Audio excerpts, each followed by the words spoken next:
Viene a prisión por parricidio a un padre que violó a su hija y tuvo con ella 5 hijos, nietos en 18 años y ahora quería abusar de una hija nieta en Santa Bárbara. El Ministerio Público presenta requerimiento fiscal contra joven odontóloga que asesinó a su hija de 3 años bajo estado de conmoción mental.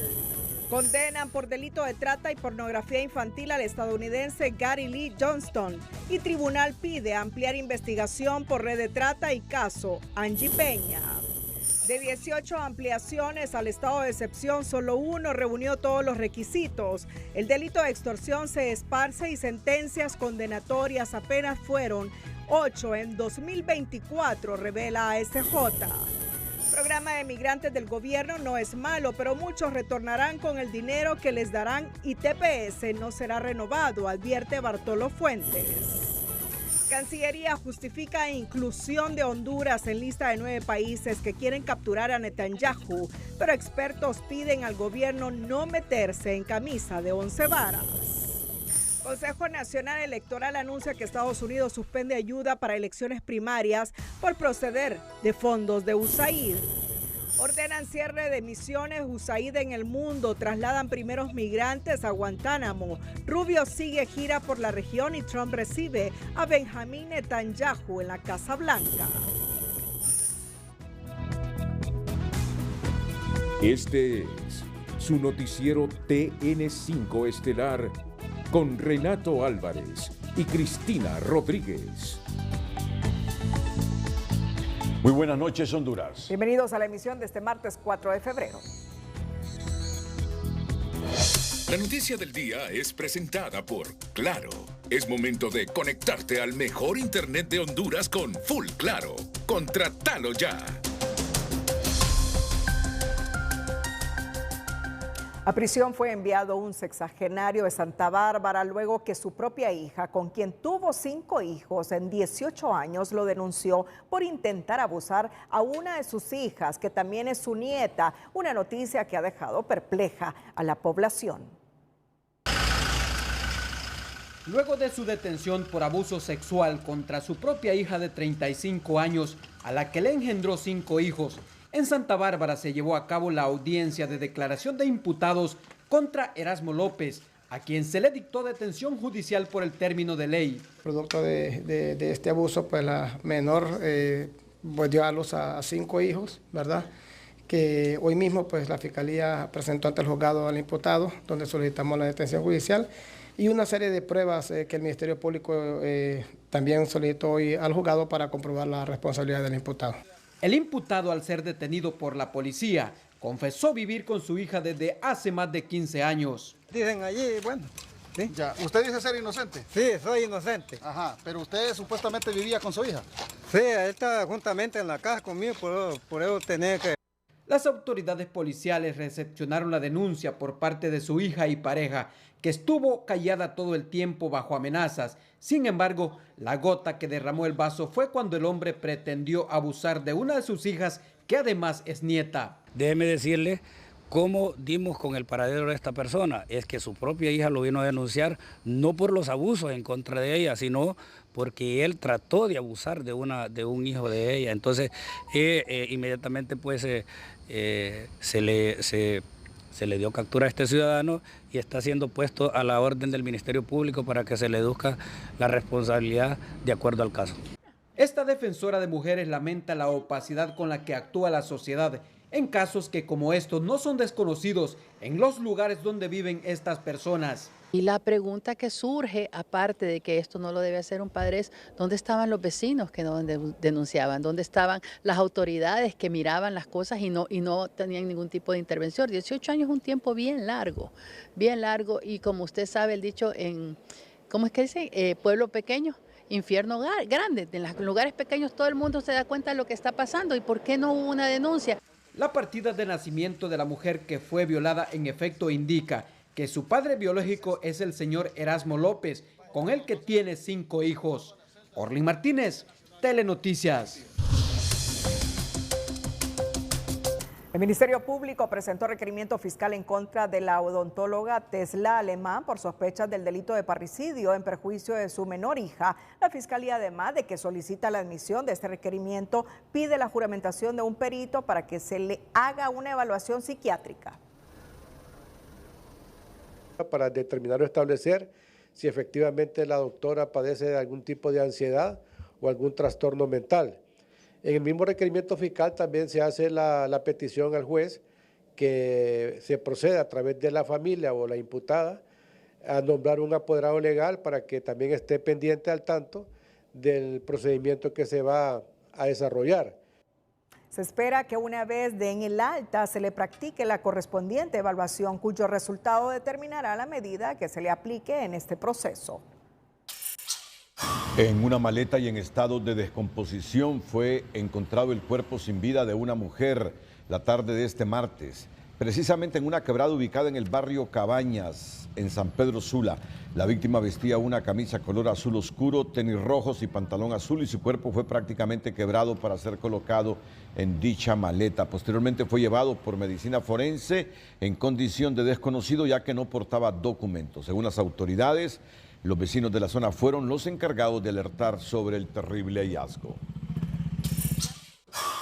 El secretario de Relaciones Exteriores confirmó la muerte de la hondureña Isabel Cristina Martínez Aldana en el accidente aéreo ocurrido en Washington el pasado 29 de enero, tras el choque entre un avión comercial y un helicóptero del Ejército de los Estados Unidos. A través de sus redes sociales, el canciller Enrique Reina lamentó confirmar, dijo, el deceso de la compatriota, y en nombre del gobierno expresó sus condolencias. Además, informó que el consulado y la embajada de Honduras en Washington se mantienen en contacto con los familiares de la víctima para apoyar cualquier gestión o cooperación que consideren necesaria para su repatriación.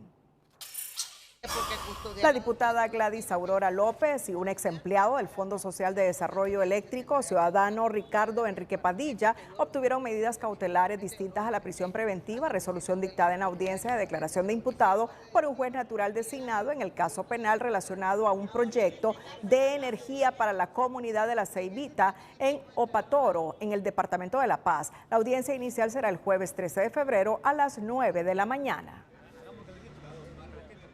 Vino la gente de la alcaldía municipal de ese municipio, lo recibieron ahí en público, por eso es reiterativa en la página del EDE, porque ahí quedó evidenciado que la gente recibió los materiales y se los llevaron. Luego, cuando fueron a hacer, una auditoría al proyecto, no estaban ahí los materiales, pero mi función fue gestionar y que fueran entregados en la oficina del ENE, en la bodega del ENE, y eso fue lo que sucedió.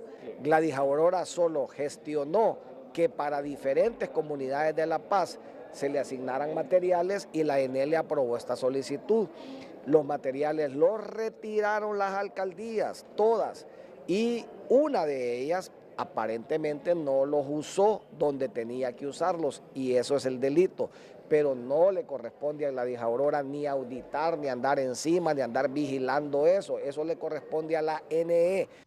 La diputada López es acusada por malversación de caudales públicos, por uso diferente, y al ciudadano Padilla por violación a los deberes de los funcionarios. En esta causa se incluye a los ciudadanos Mario Ricardo Cardona y Wilmer Giovanni Vázquez, el primero por violación a deberes de los funcionarios y el segundo por falsificación de documentos públicos.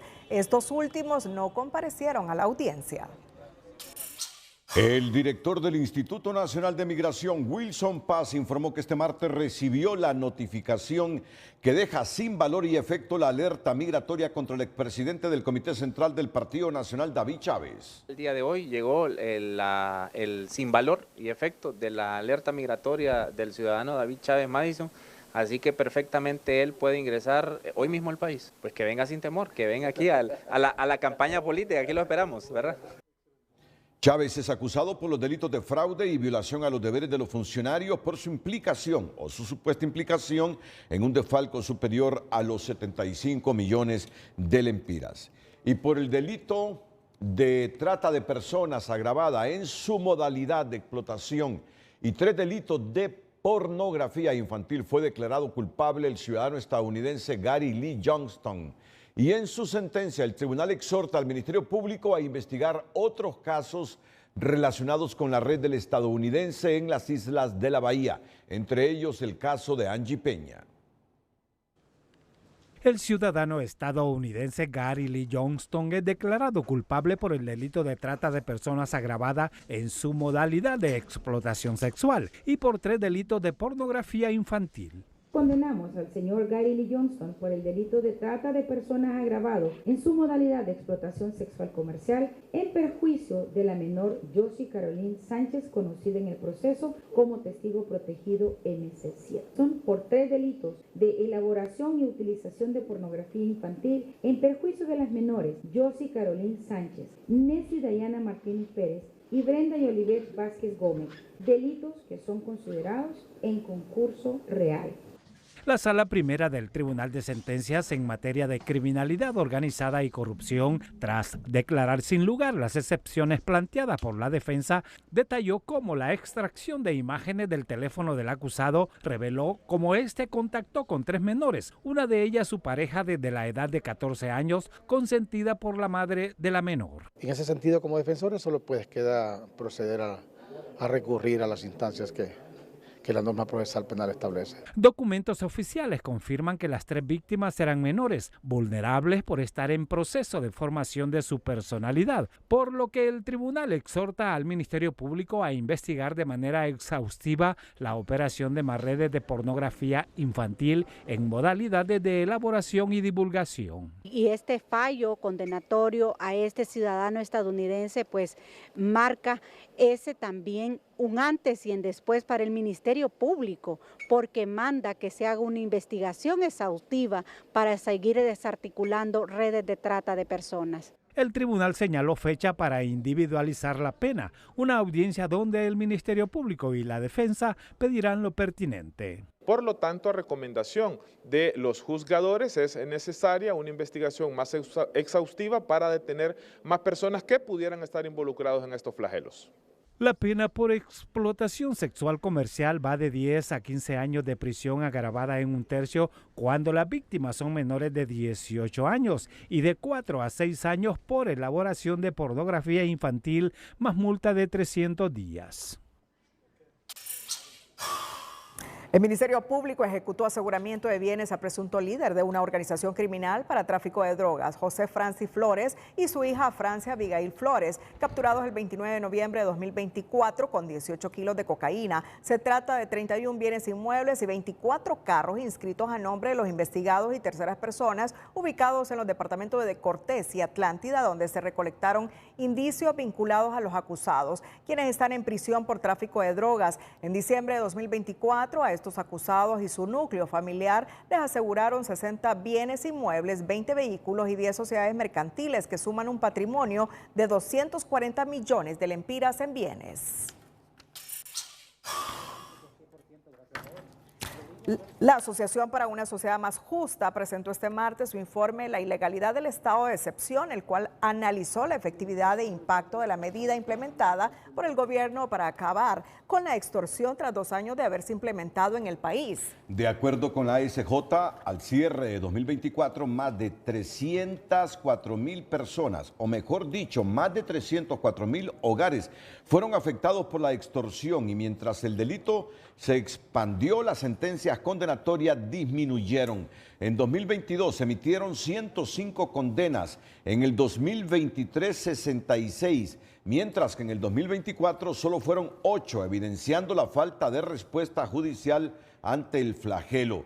El informe también reveló que de las 18 declaratorias del estado de excepción, solo una cumplió con el proceso constitucional establecido y que en 8 departamentos del país aumentó la tasa de victimización. Ante el panorama, la ASJ recomendó replantear el plan antiextorsión y revisar su vigencia, considerando que este es un año electoral y podría ponerse en riesgo la democracia al limitar la libertad de expresión y reunión, favoreciendo a ciertos sectores en detrimento de una participación plural. El secretario de Seguridad, Gustavo Sánchez, nuevamente aseguró que el estado de excepción no necesita su ratificación del Congreso Nacional para que esté en vigencia, e indicó que el próximo 18 de febrero solicitará al Ejecutivo una nueva ampliación. No, lo que le corresponde al Ejecutivo ya lo hizo. El estado de excepción está en vigencia y cuando se acerque su vencimiento nosotros vamos a solicitar una nueva extensión es la única herramienta que el Estado hondureño le ha dado a sus instituciones para brindarle tranquilidad y paz a la ciudadanía, y a lo que nosotros respecta, pues ha dado los resultados necesarios. Recordemos que el 2024 es el año con menos incidencia en los últimos 20 años. ¿Preocupa demandas que se puedan dar en medio de estado de excepción que no sea ratificado por un Congreso porque no sigue el procedimiento de ley? Es que yo creo que usted no conoce el procedimiento, por eso me plantea esa pregunta. No hay ningún problema y se hace de acuerdo a lo que establece la ley. Pero en el Congreso Nacional, la ampliación del estado de excepción que entró en vigencia en enero se envió a la Comisión de Seguridad para buscar los votos con las bancadas de oposición y ratificarlo, lo cual no ha ocurrido al no haber consensos. Pero el presidente del Congreso, Luis Redondo, volvió a advertir este lunes que de no aprobarse esa estrategia de seguridad se enviará el tema a una consulta popular.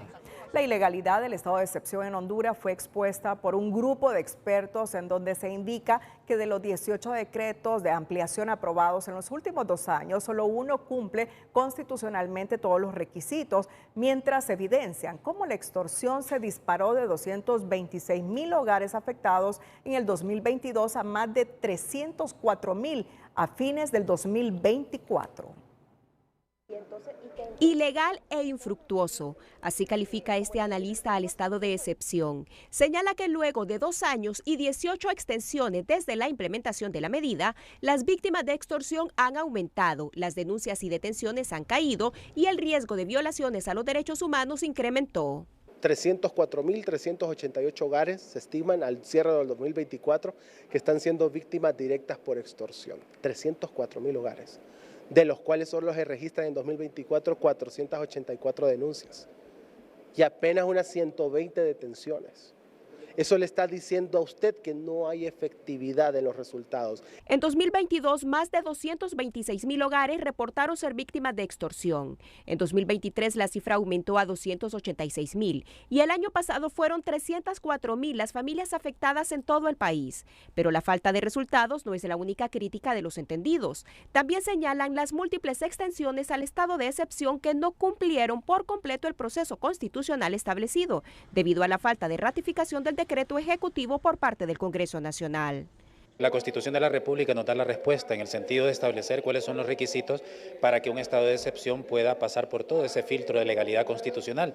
Y uno de esos requisitos tiene que ver con la ratificación por parte del Congreso Nacional en un periodo de 30 días, si no está reunido, de ese estado de excepción aprobado por el Consejo de Ministros. Según el informe La ilegalidad del estado de excepción de la ASJ, la medida implementada por el gobierno en diciembre de 2022 ha sido prorrogada a través de 18 decretos ejecutivos promovidos por el Consejo de Ministros, pero de ellos solo uno cumplió con los requisitos constitucionales en tiempo y forma. Al respecto, este diputado oficialista niega cualquier ilegalidad y asegura que la falta de ratificación por parte del legislativo fue culpa de la oposición que no quería sesionar. A raíz de la situación que tenemos en el Congreso, que tienen paralizados los votos ahí, la oposición tiene mayoría y no quiere ninguna ley que beneficie al pueblo, la rechazan.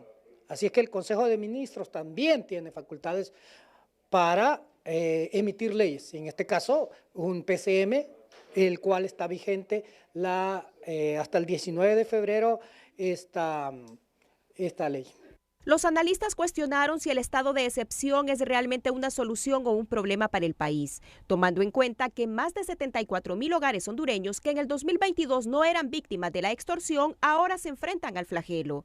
Destacaron también el aumento de violaciones a los derechos humanos, porque solo en el CONADE se han registrado 798 quejas de vulneraciones a la ciudadanía desde el inicio del plan antiextorsión hasta la fecha. En Honduras se estila que el primer debate del dictamen de un proyecto de ley justamente es eso, es el primer debate, la lectura del dictamen. Y en eso está el Congreso Nacional de la República en este momento con el presupuesto para el ejercicio fiscal 2025, terminando de leer los artículos en primer debate.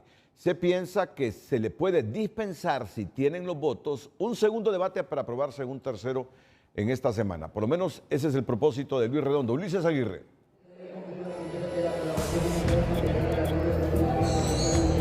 Renato, Cristina, buenas noches Honduras. En efecto, en el Congreso Nacional, una sesión convocada para las 3 de la tarde, arrancado a las 6 de la tarde, 6:20, y han iniciado con algunos dictámenes de poca envergadura y luego han caído a la continuación de la lectura en el primer debate del presupuesto general de ingresos y egresos para el presente año fiscal.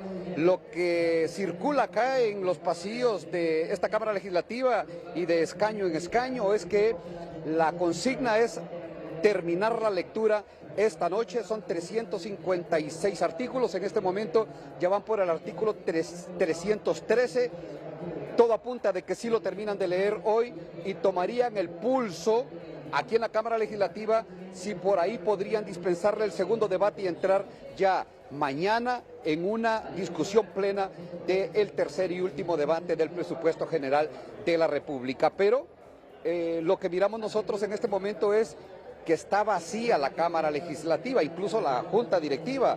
De 12 escaños que hay en la Junta Directiva, están ocupados apenas 5 o 4 escaños, 5 escaños. Pero vean ustedes la bancada de la oposición política aquí en el Congreso Nacional, ausentes, y no es que andan tomándose un café o por ahí los que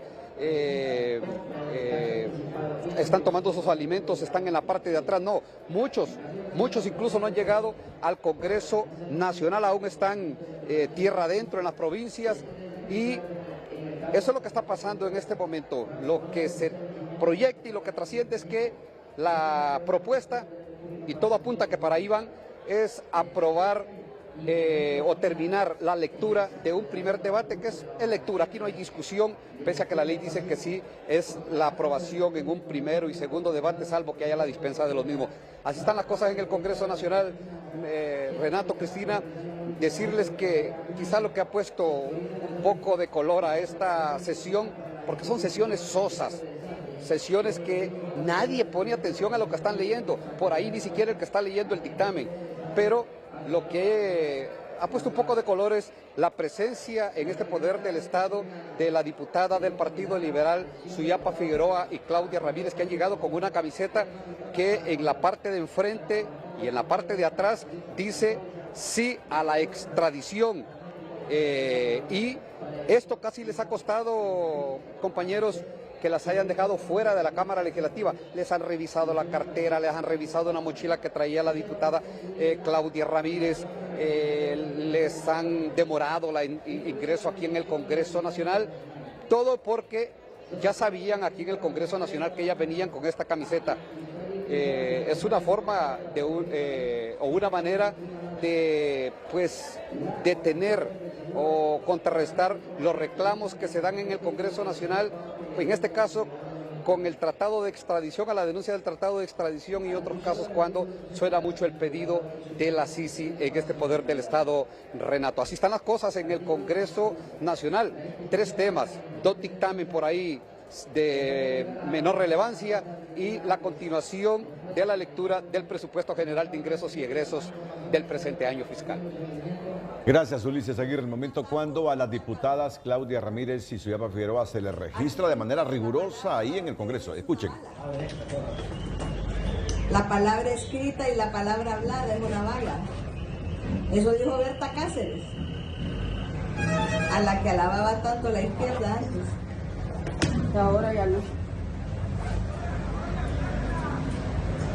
¿Esto qué?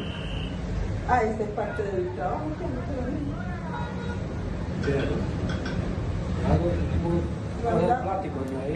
Inaudito en un parlamento a 2 diputadas investidas de autoridad electas por el pueblo se les registra como si fueran terroristas. Tienen toda la razón de protestar Claudia Ramírez y Suyapa Figueroa. Escuchen a Suyapa. Aquí los lápices y los marcadores son balas. Y esto fue bueno, es del trabajo, pero lo voy a dejar. Entonces no se pueden entrar lápices, marcadores, papeles, libros. Penosas órdenes del presidente del Congreso Nacional, Luis Redondo, un hombre demócrata hace 3 años en la oposición y hoy convertido en alguien desconocido para todos los demócratas de Honduras. En otra información, al iniciar un mes o un año, muchos jóvenes piensan en independizarse. ¿Pero qué gasto representa volverse independiente? Si está pensando en hacerlo en educación financiera, le aconsejamos considerar en cuenta los siguientes aspectos. Educación Financiera es presentada por Banpaís. Compra todo lo que quieras y divídelo en cuotas a 0% interés. Servicios. Estos pueden incluir luz, gas, internet, teléfono y servicio de televisión por cable. Visite los distintos establecimientos y haga un presupuesto aproximado para que sepa qué es viable contratar y qué no. Transporte. Si cuenta con un auto, deberá sumar a sus gastos mensuales lo que necesite de gasolina. Debe elaborar rutas y en ocasiones, si su trabajo está cerca, caminar puede ser una opción. Electrodomésticos. Existen algunos departamentos previamente amueblados, pueden incluir estufa, refrigerador o lavadora. Si el que está arrendando no cuenta con ellos, deberá considerar este gasto, pues son aparatos necesarios. Mudanza. Aunque tenga pocas cosas para el arreglo de su apartamento, deberá contemplar un servicio de mudanza para poder llevar aquello con lo que ya cuenta, como puede ser la cama, el librero o el ropero. Bueno, me está escribiendo el presidente del Comité Central del Partido Nacional, don David Chávez, para recalcarle a Honduras que a él se le imputa el abuso de autoridad por firmar un contrato con un científico que trabajaba en la Universidad Autónoma y el fraude porque supuestamente se compró equipo que no se utilizaba y porque no reunía las características, pero que se han hecho varios peritajes por los mismos expertos y sirve para todo tipo de automóviles. Pero lo que quiere aclarar David es que por desfalco jamás de los jamases, así cito textualmente el mensaje que me envía el presidente del Comité Central del Partido Nacional, por desfalco jamás de los jamases, dice. Y reitera que se le imputa el abuso de autoridad por firmar un contrato con un científico que trabajaba en la universidad y fraude porque supuestamente se compró equipo que no se utilizaba. Es el mensaje que nos envía el presidente del Partido Nacional, David Chávez.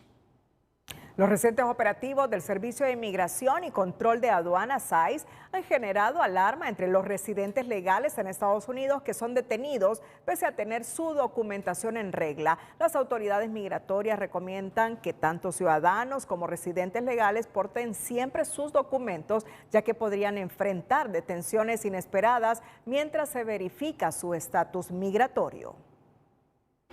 Después de una agotadora jornada de trabajo, Giovanni fue sorprendido por 3 agentes de inmigración al llegar a su casa. Uno lo tomó del brazo para sacarlo de su auto. Y mi primera reacción es sacar mi billetera. Y le digo, hey, I'm resident. I have a social. El inmigrante de origen mexicano es residente permanente desde hace 5 años. Esto es lo que está pasando en Alabama. Le mostró sus documentos, pero el agente le dijo que eran falsos. Le digo que soy residente, que tengo mi social security number.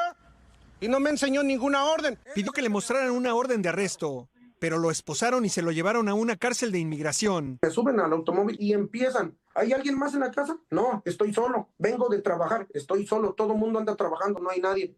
Por ese motivo es de que no se metieron a la casa. Es más, este abogado, consultado por Noticias Telemundo, aclara. La única manera que un oficial de inmigración pueda arrestar a un residente permanente es si tiene delitos o antecedentes penales que lo hace deportable. Pero desde que inició el gobierno Trump, han salido a la luz casos en que inmigración ha detenido a personas con estatus legal y hasta ciudadanos. Por eso se recomienda a quienes tienen una protección temporal llevar su permiso de trabajo, a los residentes permanentes portar su green card y a los ciudadanos su pasaporte.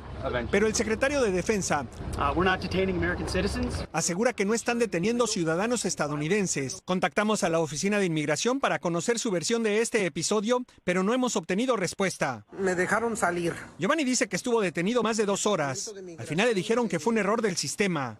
Él está convencido de que hay otra explicación. El racismo está a flor de piel ahorita y ya nomás lo hacen porque eres hispano. Ni siquiera se fijan si tienes documentos. Pero no, hondureños que no tienen documentación legal, que viven de manera irregular en Estados Unidos, no se pongan a alegar con las autoridades. No, y a los que tienen documentación legal, no se pongan a alegar con las autoridades. Simplemente vayan a un juez, que los van a detener. Y ahí sus derechos serán respetados. Eso es lo que nos han recomendado los hondureños que viven en los Estados Unidos y que participan en nuestros programas. No los desafíe, espere llegar al juez, y ahí usted va a encontrar justicia. Y en el mundo en TN5, Cristina Rodríguez nos dice que hoy se han cerrado todas las oficinas en el mundo de la Agencia Internacional o de la Agencia para el Desarrollo Internacional de los Estados Unidos, USAID. Hoy se han cerrado estas oficinas en todo el mundo, aunque el secretario de Estado, Marco Rubio, sea el director interino. Y el ejército de Estados Unidos traslada a migrantes a Guantánamo por primera vez, como ya lo habían advertido hace algunas horas. Bueno, para Estados Unidos es fructífera esta gira de Marco Rubio, el secretario de Estado. En Costa Rica hoy Marco Rubio advirtió de sanciones a funcionarios de esa nación que colaboren con actores extranjeros contra la ciberseguridad. Hoy México desplazó a 10.000 guardias hacia su frontera norte. Panamá ayer le prometió que no va a renovar ningún acuerdo sobre los puertos en el canal de los chinos continentales. Y hoy en Costa Rica le advirtió a los funcionarios de ese país que colaboren con actores extranjeros contra la ciberseguridad. Les dio algunas advertencias ahí.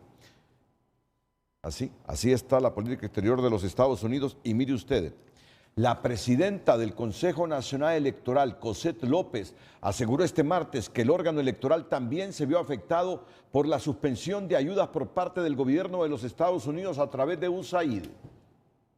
El CNE hace aproximadamente 10 días efectivamente recibió una notificación en la cual se nos suspendió una ayuda que estaba en proceso para un consultor tecnológico que nos ayudaría para hacer una contraparte eficiente de las empresas que están prestando servicios acá adentro.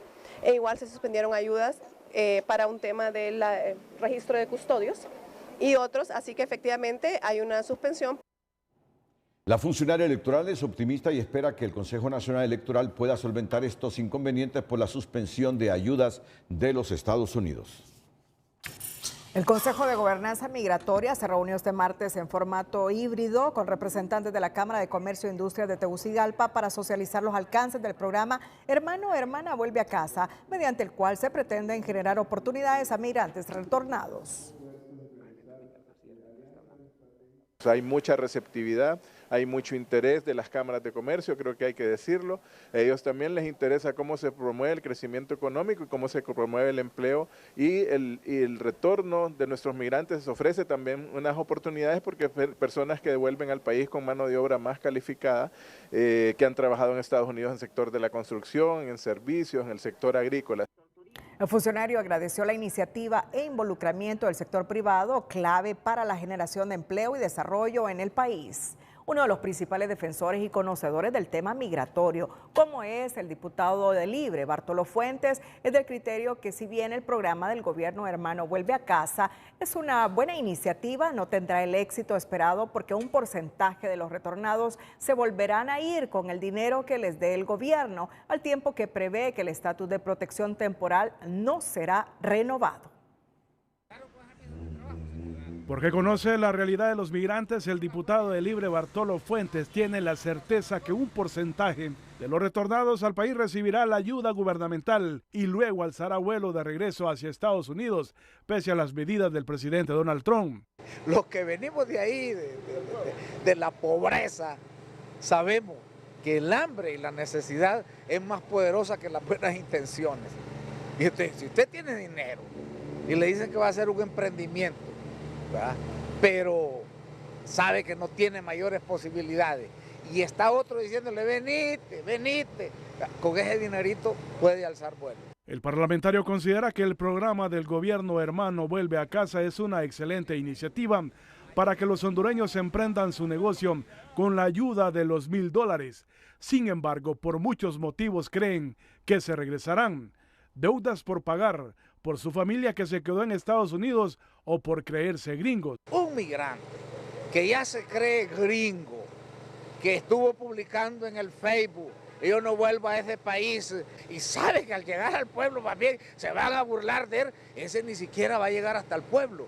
Esta especialista en temas migratorios es de la opinión que el gobierno debe estudiar cada caso para brindar una atención adecuada a los migrantes retornados. Reconocemos desde hace mucho tiempo que las razones por las cuales las personas migran son muy diversas, por lo tanto las respuestas en cuanto a la recepción de personas tiene que ir en función de la realidad de cada una de esas personas. El parlamentario Bartolo Fuentes también dijo a TN5 que no tiene ni la más mínima esperanza de que el estatus de protección temporal TPS sea renovado para los hondureños en los Estados Unidos. La verdad, yo no tengo, ¿verdad?, ninguna esperanza en que ese TPS de los hondureños se vaya a renovar, por la actitud que estamos viendo del señor Trump. Él lo que quiere es demostrarle a sus seguidores que él es el mero duro. La preocupación está basada sobre todo por la manera como el gobierno de Estados Unidos, este nuevo gobierno, ha sido bastante intenso con relación a la toma de medidas con aquellos países que están generando mucha migración, y obviamente en el caso de los países del norte de Centroamérica, no es solamente la cantidad de hondureños, sino también las tensiones en función de las relaciones bilaterales que hay con Estados Unidos. El estatus de protección temporal TPS para los más de 50,000 hondureños que se amparan en ese programa en los Estados Unidos vence el próximo mes de junio. Para el analista Miguel Calix, el gobierno de Honduras no está actuando de forma prudente a nivel de su política exterior luego que se comprometiera a arrestar al primer ministro israelí Benjamín Netanyahu. No hay que sudar calenturas ajenas, es lo que diría yo, ¿no? O sea, además es impráctico, innecesario y nos coloca en un bando que en este momento confronta la política exterior norteamericana. Yo creo que hay que ser prudente en este momento de nuestra política exterior y abandonar ese discurso confrontativo que ha caracterizado a la administración Castro desde el inicio. Calix resaltó que este tipo de posiciones no ayudará a Honduras, no le ayudarán al país a mejorar las relaciones entre Honduras y Estados Unidos. Que recientemente Honduras se sumó a 8 países que se comprometieron con la Corte Penal Internacional a ejecutar una orden de captura emanada de esta Corte Penal Internacional contra Benjamín Netanyahu, primer ministro israelí y un exministro de Defensa, por crímenes de lesa humanidad en Gaza. Honduras es uno de los 8 países que se comprometió con la CPI, la Corte Penal Internacional, a donde miremos a Benjamín Netanyahu y si nosotros podemos, lo capturamos y se lo llevamos a ustedes. Mire usted, el canciller Reina justifica la inclusión de Honduras en la lista de 9 países dispuestos a capturar al primer ministro de Israel, Benjamín Netanyahu, basado en una decisión de la Corte Penal Internacional y por respeto al derecho internacional. Pide que no se vea como un hecho político, sino como un acto de respeto soberano. Pero los entendidos en la materia advierten que esa decisión podría pasarle factura a Honduras en momentos que busca acercarse a la administración Trump, para quien Netanyahu es un aliado incondicional. Precisamente hoy Trump recibió a Benjamín Netanyahu en la oficina oval de la Casa Blanca. El compromiso asumido por el gobierno de Honduras no debe ser visto desde el ámbito político, indica el canciller Reina, al defender que ellos solo acatan la orden de arresto girada en noviembre por la Corte Penal Internacional en contra del primer ministro de Israel, Benjamín Netanyahu. Las resoluciones son obviamente de las condenas que se dan a través de la Corte Penal Internacional sobre algunos temas como el genocidio, y por eso se apoyan. O sea, es precisamente porque al haber una sentencia internacional, lo lógico es que se cumpla. Se trata de una decisión basada en el respeto al derecho internacional, enfatiza Reina, al justificar la inclusión en el pequeño grupo de 9 naciones, entre ellas Cuba, Bolivia, Colombia, Sudáfrica y Namibia, que inauguraron el bloque de La Haya para condenar los crímenes de guerra y lesa humanidad en la Franja de Gaza. Pero una nación invisible a nivel internacional no puede ponerse del lado de las minorías en perjuicio de aliados históricos como Estados Unidos e Israel, cuestiona este analista, para quien se toma una decisión errada en momentos donde Honduras intenta acercarse a la administración Trump. Seguir bajo esta línea es obviamente estar distanciarnos más de Estados Unidos, que ya, de hecho, nos tiene obviamente bajo una indiferencia o un congelamiento en esas relaciones de política exterior de Estados Unidos. Lo más preocupante es la poca estrategia con la que se maneja la política exterior. Trump recibió este martes a Netanyahu en la Casa Blanca, lo cual supone un respaldo internacional frente a la resolución de la Corte Penal que Honduras respalda. Cada día se pierde más seriedad e identidad como país por alinearse a los intereses de falsos líderes en la región, recrimina este experto en derecho internacional. En lugar de velar por el bienestar de la población, más bien pretenden perjudicarla al buscar confrontación con el socio más importante. Amplio. Deberíamos retomar esos principios que nos acercan a ser una nación seria y definir políticas de Estado, no solo por la influencia de otros o por la necesidad de tener una identidad con otros líderes falsos. Es que nosotros vamos a estar reaccionando y agrupándonos de manera más bien perjudicial. Las posturas ideológicas que sostienen en el gobierno solo polarizan las relaciones con aliados tradicionales, lamentan los analistas, quienes critican el rumbo equivocado de la política exterior por sudar calenturas ajenas. La presidenta Xiomara Castro recibió este martes las cartas credenciales de 9 embajadores que representarán a sus países ante el pueblo hondureño. Se trata de los nuevos jefes de las misiones diplomáticas de Costa Rica, que estará a cargo del escritor Charles Salvador Hernández. Por Panamá será Mario Rafael Gálvez. En representación del Salvador, Jorge Alberto Umaña, Nakai Cauciro por Japón, Loana Martín por Canadá, Belis Selassin de Turquía, Mikhail Ledenev de Rusia, Jaime Eduardo Soto por Uruguay y Hatem Mahmoud, quien será el embajador de Egipto.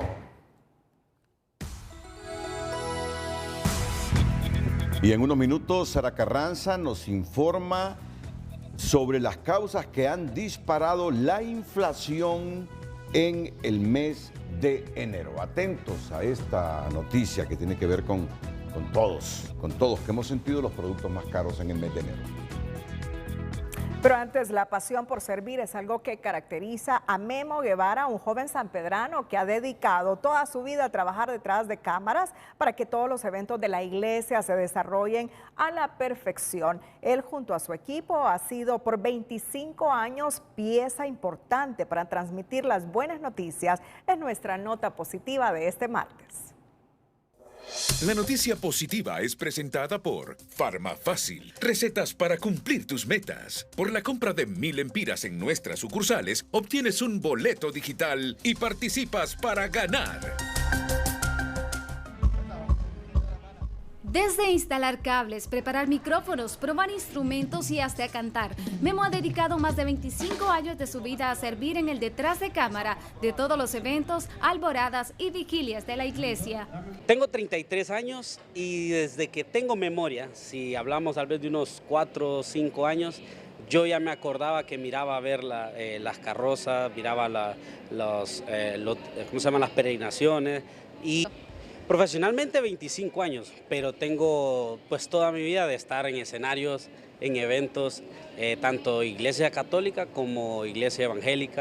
En su apasionado trabajo, Memo también fundó el grupo de música Marcados por Cristo, con el objetivo de animar a los jóvenes a seguir en el camino correcto. Todo lo que hagan, háganlo por amor. Definitivamente, si ustedes aman lo que hacen, todo se les va a hacer más fácil, van a disfrutarlo. Por lo tanto, no es un trabajo, sino que es diversión, es disfrutarlo y gracias a Dios puedo transmitirlo a la gente. Entonces, amen lo que hacen. Si les ha tocado un trabajo un poco difícil, un poquito aburrido, traten de hallarle amor a eso y ya van a ver que todo va a ser más fácil. Y el que es fiel en lo poco, en lo mucho se le pondrá, dice el Señor. Guillermo creció en un entorno lleno de ejemplos, por lo que motiva a los demás a disfrutar de lo que hacemos, no importa si es debajo de los reflectores o fuera de ellos, sino que la clave está en hacerlo con amor. Kenia Chinchilla, Telenoticias.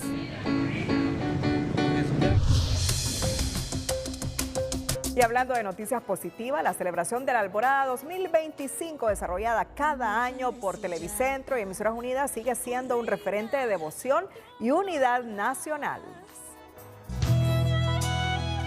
Desde hace 32 años, Televicentro, Emisoras Unidas y en alianza con la Fundación de Suyapa han sido los principales impulsores de la producción y difusión de la Alborada a la Virgen de Suyapa, permitiendo que miles de feligreses vivan esta experiencia de fe. El gentil apoyo de la Presidencia de la República, la Secretaría de la Presidencia, la Secretaría de Defensa Nacional, las Fuerzas Armadas de Honduras y la Policía Nacional hicieron que esta celebración continúe siendo un referente de devoción y unidad nacional, fortaleciendo los lazos de identidad y espiritualidad en el corazón del pueblo hondureño. La alborada inició a las 9:58 p.m. con la procesión de la Virgen, la nación entera, seguido con el canto del himno a la Virgen de Suyapa por las artistas nacionales Ángela y Eú, donde el lema de este año fue Peregrinos de la Esperanza. El padre Carlos Magno dio las palabras de bienvenida a los feligreses presentes en este acto de fe y celebración. La presentación se dio bajo la conducción de los talentos de la Corporación Televicentro, Loren Mercadal, Jean Paul Irías, Claudia Díaz, Darío Bonilla, Saraí Espinal, César Enamorado y Gabriela Galeas, transmitiendo en los 4 canales de Televicentro, Canal 5, TSI, Telecadena, Mega, en las radios HRN, Radio Satélite y en la app y web de televicentro.com. Esta celebración fue rebosada de alegría por los artistas nacionales como Alexa Ferrari, Valeria Solís y Daco, los hermanos que dieron una espectacular presentación, Jonathan y Sofía Almendares, Ivo Rubio, María Fernanda García, Celia de Honduras con los talentos bailarines, Luis Bustillo y muchos artistas más que agradaron a la Virgen con hermosas alabanzas, cerrando con el himno a la alborada, con la unión de sus voces. Al llegar la medianoche, fuegos artificiales y los mariachis de las Fuerzas Armadas de Honduras. La fe y la devoción de los feligreses brillaron con el videomapping que impactó a todos los presentes con más fuerzas que nunca, convirtiéndolo en el evento de gran trascendencia religiosa, conmemorando los 278 aniversario del hallazgo de la Santa María Virgen de Suyapa. Ulises Aguirre, terminó el primer debate del dictamen de presupuesto general para el ejercicio fiscal 2025, ¿o no? Bueno, en este momento no se ha terminado la lectura del primer debate en el Congreso Nacional, pero están a punto de entrar ya al último artículo, 356 artículos, y en este momento van por el 341.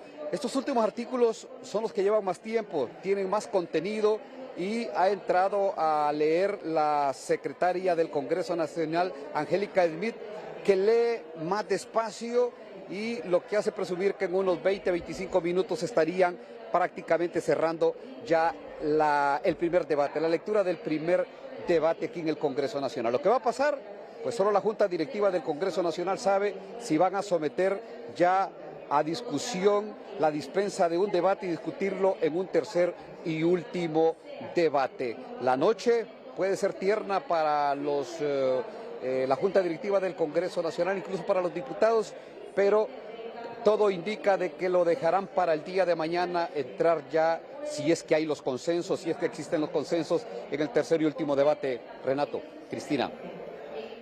Bien, gracias y buenas noches al periodista Ulises Aguirre desde el Congreso Nacional de la República. Está en comunicación con el noticiero líder de Honduras, el abogado Melvin Duarte, oficial de información de la Corte Suprema de Justicia, para referirse a una información que se ha generado este día desde la Asociación para una Sociedad Más Justa, ASJ. Melvin. Muy buenas noches, Renato, y gracias por el espacio. Solamente para aclarar, porque nos sorprendió esta información que fue transmitida por ASJ en este informe, este día, donde habla que apenas 8 sentencias de extorsión se realizaron en el 2024. Yo le he compartido un cuadrito donde se establecen los datos que están siendo avalados por el Centro de Documentación e Información Judicial, CEDIC, y son los registros de los mismos tribunales. Solamente en el Tribunal de Sentencia, que tiene su sede aquí en la avenida Los Próceres, fueron 260 sentencias las que se emitieron. Este tribunal conoce de criminalidad organizada, igualmente conoce, por supuesto, delitos de extorsión y conoce otros delitos como corrupción y medio ambiente, pero el 90% y delitos tributarios, pero el 90%, podríamos decir, De esos 260 son sentencias de extorsión. El de San Pedro Sula, la totalidad de esas 154 sentencias que están registradas desde octubre de 2023 a diciembre de 2024, que es cuando en octubre de 2023 se produjo la unificación de los juzgados, las 154 sentencias en San Pedro Sula son de extorsión. En Tegucigalpa, Miraflores ya se miran delitos en general de criminalidad organizada, pero solo para referirle el dato de Tegucigalpa, Próceres, 260 sentencias, el 90% de esas son extorsión. San Pedro Sula, 154, el 100% son de extorsión. Por lo tanto, nos sorprende ese dato de solamente 8 sentencias las puede ver un juez en una cuestión de apenas unas 2 semanas. En ese sentido, entonces, nosotros sugerimos que se remitan a la fuente oficial, que es el Centro de Documentación e Información Judicial, y las propias estadísticas de los tribunales de sentencia, porque el dato que fue compartido por ASJ pues es totalmente incorrecto, y tenemos pues estas estadísticas fielmente registradas, Renato. Muchas gracias, el abogado Melvin Duarte, con esta aclaración aquí en Telenoticias.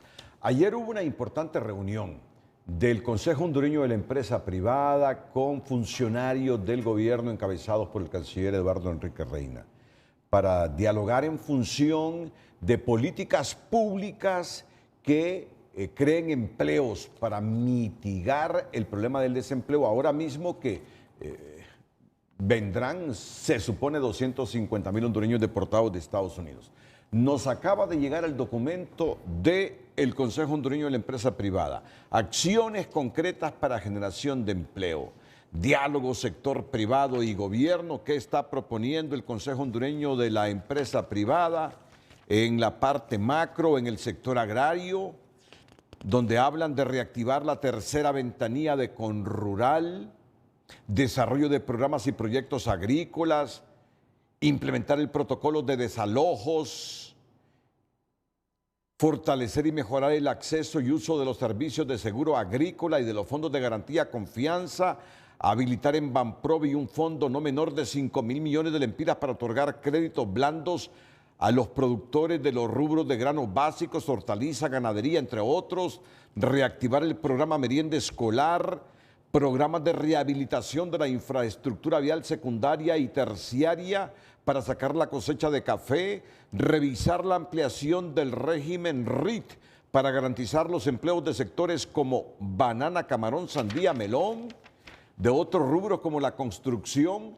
asignar al menos 1.400 millones de lempiras de fondos nacionales para pagar deudas pendientes y dar continuidad a proyectos de infraestructura, vivienda, oportunidades adicionales, en turismo, aprobación de la ley de empleo parcial, generación de al menos 40,000 empleos al año beneficiando principalmente a los jóvenes, disponibilidad de fondos MIPYMES, y en relación a MIPYMES también tiene aquí una opción el Consejo Hondureño de la Empresa Privada y recomienda que se debe de aprobar la ley de empleo parcial dando prioridad de contratación en estas plazas laborales a las personas que hayan sido retornadas a Honduras. De esta forma, garantizar un ingreso que les permita tener arraigo en el país. Esta propuesta debe ser de acción inmediata.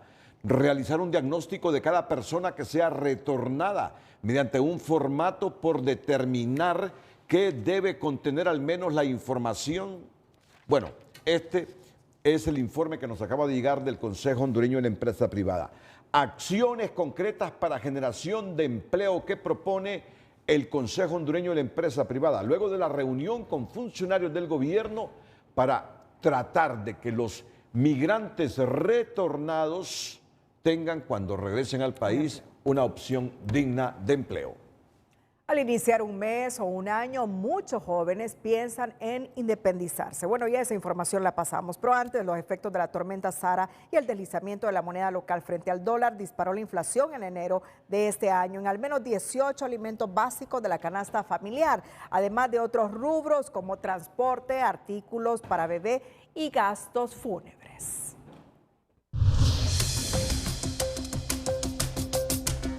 Los precios se elevaron de forma acelerada en el mes de enero y según el Banco Central se debió a los efectos de la tormenta Sara, pero lo que no dice es que también es el resultado de la devaluación de la moneda, afirma este economista, al explicar que además de los productos agrícolas, también incrementaron los industrializados e importados. No hay que desconocer que otro factor que pudiera estar incidiendo en esa inflación es la tasa de deslizamiento del empira frente al dólar, que el año pasado anduvo por arriba de los 70 centavos y que para este año ya llevamos 14 centavos. Según el reporte oficial, 18 alimentos básicos registraron alzas, entre estos las carnes, lácteos, granos básicos, cereales, café y refrescos. De igual forma subieron decenas de productos de cuidado personal, artículos para bebé, transporte y hasta los servicios fúnebres. Y no estamos hablando de artículos de lujo, estamos hablando de productos esenciales, ¿no? Como lo son las frutas y verduras. Habrá que ver el impacto que va a tener en toda la cadena de producción del incremento de los combustibles. El incremento de la inflación también aleja las posibilidades de que se registre una reducción a las tasas de interés, que se elevaron en un 5% en los últimos 4 meses, generando presión para la economía de las familias hondureñas. Indudablemente, al darse un margen elevado de inflación, para poder controlar ese margen o ese nivel de incremento en la inflación, Banco Central, dentro de los mecanismos que podría utilizar, es el incremento de esta tasa de interés. De mantenerse la tendencia alcista en los precios como en el mes de enero, la inflación podría elevarse hasta el 7%, proyectan los entrevistados, quienes advierten que el país enfrentará un crítico panorama económico. La consejera presidenta del Consejo Nacional Electoral confirmó que la ENAC participa nuevamente del proceso de licitación que ha lanzado ese organismo para la impresión de papeletas electorales para los lotes correspondientes a 2 departamentos claves con la carga electoral, Francisco Morazán y Cortés. La ENAC en principio había participado para la elaboración de las mesas electorales, pero ahora va por las papeletas. La empresa nacional de artes gráficas ENAC continúa en el ojo del huracán, luego que la presidenta del CNE, Cosel López, confirmó que esa empresa está entre las 16 que presentaron su oferta para imprimir las papeletas electorales de las elecciones del 9 de marzo. La empresa nacional de artes gráficas, efectivamente, de conformidad con el acta que se ha levantado en el momento de recepción y apertura de ofertas, ha presentado una oferta para ciertos lotes y pues forma parte de la evaluación. López aseguró que es la segunda licitación en que participa la ENAC, ya que el primer proceso del CNE la descalificó por no reunir los requisitos para la impresión de instructivos. Sin embargo, esta vez ofertó para la impresión de las papeletas electorales y entre los lotes están las papeletas de Francisco Morazán y Cortés. Y pues obviamente creo que de estas cosas emanan diferentes inquietudes. Nosotros tenemos que hacer una evaluación objetiva basada en la ley, en toda la ley, para todas las personas jurídicas que se hayan presentado y en ese sentido nos pronunciaremos oportunamente porque los requisitos los está evaluando la comisión y nosotros después verificaremos cuáles son nuestros puntos. Pero los expertos electorales y actores de las próximas elecciones primarias aseguran que no es ético, aparte de grave para la democracia, que la ENAC participe en la impresión de las papeletas por el conflicto de interés con el Poder Ejecutivo. Y esto sería un mal mensaje y sería un mal precedente de cara a las elecciones generales. Y solo imagínate tú, Libre, compitiendo por el próximo gobierno de la República en las elecciones del 30 de noviembre de este año, imprimiéndonos las papeletas y sepa que no puede ganar las elecciones. ¿Quién tiene la llave? ¿Quién tutela la seguridad de ese local? Si ya lo hemos visto vulnerado por los colectivos de Libre y ellos obedecen de manera directa al gobierno de la República. En iguales condiciones opina el jefe de la bancada del Partido Nacional, Tomás Zambrano, quien explica que hay impedimentos legales para que la ENAC participe en ese proceso, ya que el Estado no puede contratar al Estado. Nunca visto. En ningún gobierno la ENAC ha participado en imprimir papeletas. El mismo Estado no puede contratar al Estado. Hay impedimentos legales en la misma ley de contratación del Estado, en los mismos requisitos del ONCAE, en lo mismo de la representación legal del Estado. Yo creería que de manera respetuosa le decimos al Consejo Nacional Electoral que revise todos los aspectos legales porque no se le puede otorgar la impresión de papeletas al ENAC en este proceso electoral. la ENAC es controlada por el Partido Libre, no por el gobierno, porque el gobierno no es un partido, no tiene a todos los partidos, es gente puesta por Mel Zelaya. Eso es una violación a la voluntad popular. El órgano electoral espera realizar la adjudicación antes del 7 de febrero y será una comisión evaluadora que tome la decisión qué empresas cumplen los requisitos y se queden con el contrato para la impresión de las papeletas electorales. Es importante mencionar que el contrato puede ser adjudicado a varias empresas, pero de lo que están seguros los entrevistados consultados por Telenoticias es que sería un golpe a la democracia si se le adjudica a la ENAC uno de los contratos, porque esto se podría repetir para las elecciones generales de noviembre. José Andino, Telenoticias. La ENAC es la Empresa Nacional de Artes Gráficas, donde se edita la Gaceta, el periódico oficial del Estado, que recibe presupuesto público. Y el movimiento de Salvador Narrala postula a Alan Ramos para presidir el Central Ejecutivo del Partido Liberal. Coordinador Nacional de Campaña, doctor Marlon Lara, a todos los que conforman. Muchas gracias a todos los medios de comunicación, invitados especiales. Y que tenemos un gran reto. Es un reto para devolverle al liberalismo ese optimismo, esa esperanza, y sabemos que este próximo periodo electoral lo va a ganar el Partido Liberal. Salvador Narrala será nuestro presidente y nuestro central ejecutivo, con la ayuda de Dios, lo vamos a encabezar, pero vamos a estar integrados todos. Un consejo transparente y que no vaya, y que por favor no vayan a entorpecer el gobierno. O sea, esperamos que, porque esta no es la planilla definitiva para cuando yo sea presidente, porque se tiene que integrar con los otros movimientos.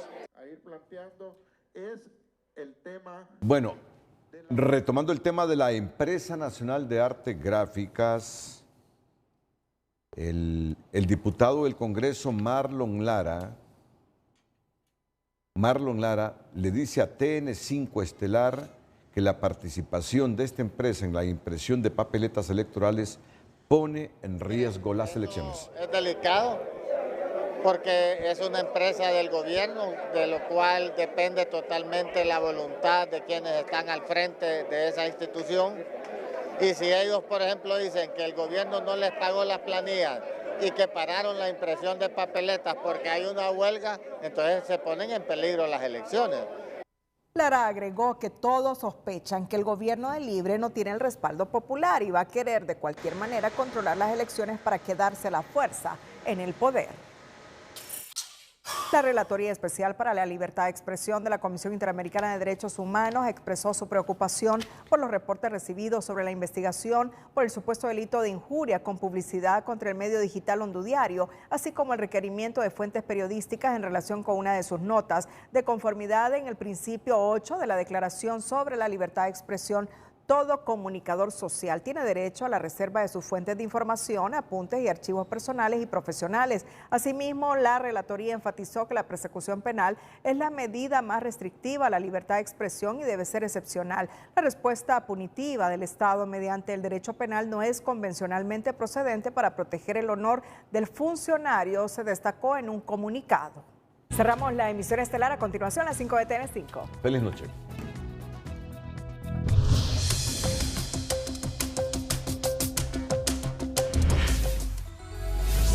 Envían a prisión por parricidio a un padre que violó a su hija y tuvo con ella 5 hijos nietos en 18 años y ahora quería abusar de una hija nieta en Santa Bárbara. Condenan por delito de trata y pornografía infantil al estadounidense Gary Lee Johnson y tribunal pide ampliar investigación por red de trata en caso de Angie Peña. De 18 ampliaciones al estado de excepción, solo uno reunió todos los requisitos. El delito de extorsión se esparce y sentencias condenatorias apenas fueron 8 en 2024, revela ASJ. Programa de migrantes del gobierno no es malo, pero muchos retornarán con el dinero que les darán y TPS no será renovado, advierte Bartolo Fuentes. Congreso Nacional termina lectura del primer debate del presupuesto general del 2025 y aún sin consensos buscará aprobarlo en un tercer y último debate.